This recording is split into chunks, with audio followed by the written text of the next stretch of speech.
The floor is yours, Johan. Okay, thank you so much, Daniel. Hello, everyone. I'll try to run through this presentation fairly concisely, but I'll also try to, in a way, bring up some questions for the subsequent conversation. So basically, the theme of climate, technocracy, and populism is formulated by me here in part as an observation of ongoing conflicts surrounding climate change policies, and also what this means in terms of Western democracy as a whole. And the main tension concerns the time a climate transition is allowed to take. That is, if policies should support local inhabitants or global concerns for aggravated climate change. And these matters have become increasingly critical given the many revolts by industrial workers, transport personnel, and farmers across Europe. And of course, we can extend it to other parts of the world as well, which I'm sure we'll come back to in the conversation. But so today's talk is meant to illustrate these two political trends with regards to climate change and climate transition policies. In particular, on the one hand, you then have the formation of climate technocracy, that is, policies aimed at shifting from a high to a low carbon emitting society. And on the other hand, you have populist movements in response to these policies. But first, let me set the scene. So imagine hay bales burning on motorways and tractors blocking airports and warehouses. These events took place in the Netherlands last summer as farmers in their tens of thousands protested against Prime Minister Mark Rutte's plan to shift towards a climate-friendly agricultural sector, meaning reducing the use of nitrogen fertilizers, effectively cutting today's use from that country in half. It would have required shifting from animal husbandry, slaughtering large amounts of livestock, and increasing prices for food production. So in brief, farms inherited for generations would be forced to close. The Dutch farmers are but one of many groups in recent years to protest against such climate policies. We can, of course, here mention the Yellow Vests in France, the Freedom Convoy of Canadian truckers, and, of course, the Fuel Rebellion in my own home country, Sweden. It is important to note how these protest movements are not marginal special interests. By that, I mean, for example, a political party, the Farmer Citizen Movement, that gained just one seat in the 2021 election. But following the Dutch farmer protests during the summer, this party, the Farmer Citizen Movement, are currently polling as the third or second largest party in the Netherlands. It's also protest movements that have spread to neighboring countries. We can mention here Poland, Germany, Spain, and of course Italy, which after the election elected Fratelli d'Italia, populist party, to become one of the largest in the country. But not just in Europe, we also have in Sri Lanka similar restrictions in nitrogen use that have resulted in a rapid rise in food prices, the threat of famine, and eventually an ousting of the incumbent government. The similarity between Netherlands and Sri Lanka lies in the manner by which policies were enacted. That is technocratically, so as to honor international climate agreements, rather than formulate an environmental policy that could gain local legitimacy. This is to say that climate transition policies are political dynamite. They are the new epicenter for class politics, as costs disproportionately hit working class voters. And these conflicts are not new in climate policy debates. Crudely put, the question is a sort of jobs versus climate divide. And the closest one that's come to bridging this divide is at COP21 in 2015, where the Paris Agreement included terms such as just transition. Just transition is an attempt by the international climate movement to find a common ground with the labor movement. So whereas the former wants a transition, the latter wishes for this transition to be just, hence just transition. And one slogan typical for this form of alliance is that there are no jobs on a dead planet, which I'm sure all who are listening today are familiar with. Now, this movement of climate and labor organizations have been successful insofar as they managed to get the term just transition included in the final document at COP21. And in particular, it states that the Paris Agreement take into account the imperatives of a just transition of the workforce and the creation of decent work in accordance with nationally defined priorities. But given the numerous revolts against climate policies since 2015, How are we to understand these ambitions within just transition? That is, in brief, we have to move from this international policy level to the national or even local level, where we can see just transition policies being interpreted and implemented. And this is where we shift to my more specific study of transition policies in industrial towns of Sweden. And Sweden's climate policy is important internationally for a number of reasons. Sweden was one of the first countries to enact the climate policy framework, better known as the climate law, that states Sweden will reach a net zero emission goal by 2045. And as part of this, Sweden's budget goals and emissions are connected so as to track cuts in fossil fuel usage in relation to economic development. But Sweden has also initiated collaborations between all the major industries discussing how a transition of their productions could be achieved. For example, through carbon capture storage facilities at cement factories, or switching to biofuels at oil refineries, or hydrogen-powered steelmaking. But in addition to this, Sweden has one of the highest union memberships of all European countries. And this is important given that it is primarily strong unions. I repeat, it is primarily strong unions who have been able to initiate environmental initiatives, which just transition is the most recent example of. So in sum, Sweden's political commitments to international climate policies, its interest from business leaders to develop transition projects, and a comparatively strong union base makes this country relevant for studying also internationally. The three industries I just mentioned, cement, oil, and steel, together constitute a third of Sweden's industrial emissions, which in turn constitute a third of the total emissions. So not insignificant. And but locally then, the question obviously is how such major employers as these fossil-intensive industries can undergo a transition, given what they mean in terms of employment and also the regional identity of these towns. And I will, for sake of brevity, focus only on three towns, which happen to be dominated by these industries respectively. In the far north, we have the steelmaking town of Luleå, on the west coast, the oil refinery of Lysekil, and on the island of Gotland, just southeast of mainland Sweden, there is a chalk mining and cement factory in Slite.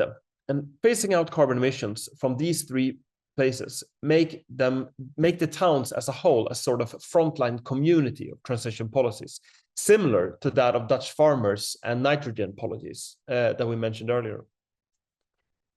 What I've done is essentially to visit and interview trade union representatives in these towns and industries, asking what would constitute a just transition to them. And then I conducted similar interviews with trade union officers at the central level. So in total, a little more than 20 interviews. And I thought it might be interesting to mention something about who these people are. Local representatives are people born and raised in industrial towns. They made their careers within the industry and often have other family members who work and live there before them. Central representatives, on the other hand, are to a large extent university graduates. And in addition, they also have background from other sectors than the industry they are currently representing. They're essentially policy professionals first and foremost. Or differently put, they are us. That is the people listening to this presentation in the university. My approach has basically been to compare what is said at the local versus the central level of Swedish trade unions. And just a clarification here, just transition in the Swedish sense could require some translation. The Swedish term rättvis omställning, where rättvis refers to fair, fairness, or something being well-deserved or just, as in attaining justice, whereas omställning is a more multifaceted term, ranging from a transition that is basically undergoing a reform, but all the way going to transformation, which is closer to omvandling, which is more akin to revolutionary aspect. So if we take the technical side, this would amount to an adjustment or a switch that is from carbon production to non-carbon production, to the more encompassing term of a transition in social terms, in which we can talk about an adaptation or a change or conversion. So it's important here to recognize that there's both a technical side and a social side to just transition. Whether or not one would want reform or revolution of the current society in the social sense of this meaning, we can come back to discussing. But just to say, the reason why I focused the social rationale way to focus on these industrial workers and their unions is primarily because you at the moment have a relative decoupling rather than an absolute decoupling of carbon emissions. That is, any policy to cut carbon emissions at the present will have an implication on the welfare of industrial workers, and hence the reason for why I'm looking at these groups in particular, although you could, of course, expand the study to others. Okay, with these caveats then, I will here focus on and present some of the quotes that I think are representative. And my focus is primarily on the divergence between local union representatives and central officers in the responses. You could, of course, also bring out many of the similarities, but I think for the sake of understanding different interpretations of just transition, I will focus here on the divergences. So first off, trade unions at the central level wish to be involved in shaping transition policies at the national level. They want unions to be recognized based on future contributions towards decarbonizing Swedish industry. And they also wanted, in brief, to develop a new identity for unions, an environmental identity, if you will. And by contrast, the local unions argue not on the basis of future contributions, but that they have already made contributions, so to speak, in the past. That is, they already have an environmental identity that is different from the one that those at central level wanted to develop. And the local unions would also emphasize how their innovations in the industries have helped companies as a whole throughout the world to become more efficient and less polluting. And the focus here is less on carbon emissions, but more on the fact that it's unfair to bring in other environmental targets and then judge the previous conduct of both the industries and the unions in this regard. So it's basically unfair to make an assessment of their actions and frame them as culprits, given that they experience these demands as fairly recent, as in the last 10 years. The second point of divergence is with regards to emplacing the transition. And that means what it means for different industrial towns and places to transition in their production processes. Centrally, unions believe the government's transition schedule to reach net zero by 2045 is possible as long as the workforce is willing to move to new towns and to move to new industries. Locally, however, no one could see that their industries would be able to phase out carbon emissions anytime soon. And this also includes innovations such as carbon capture storage cement, biofuels, or hydrogen-powered steelmaking. So even factoring in the planned innovations, there's no means by which these towns would be able to go through and meet the national targets for transition. Third, central unions were more prone to thinking about transition policies in international and intergenerational terms, whereas local trade unions advocated for a national approach to just transition. That is, as long as our products are cleaner compared to competitors, no further restrictions or transitions are necessary. And I'll just read the quote here because I think it's illustrative, that at central level, the response would be something along the lines of, the company itself should defend its activities and we defend our members' relationship to their production. We are happy to help our members have decent jobs, but decent also from a sustainable perspective. It's not about jobs at any price. Whereas the locals would argue that their overriding concern here is to do something for the other members in the sense of the local members, so that it turns out for the better, so that you do not end up worse off than you are currently, but instead protect and at least maintain status quo. The fourth point, and the last one, which is also slightly related to the first one, is that central union representatives sought to redefine the labor movement by aligning with demands of the climate organizations they were collaborating with. In brief, you try to help union members, but jobs could not be kept at any cost, and with cost meaning carbon emissions. Whereas the local unions, by contrast, saw as their so as their main mission to safeguard whatever they had. But this also, in a way, meant that you would redefine instead the environmental movement rather than the labor movement to emphasize the role of producers, that is, the workers, instead of the consumers. So here we basically have a tug of war between the interpretation of who is the environmental movement in this sense. I think it's basically important here also to recognize how central level representatives were willing to collaborate more on a European level.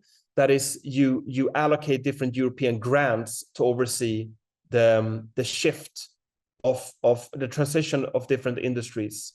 Whereas the local unions thought of the transition more in a national perspective to lobby directly against the government.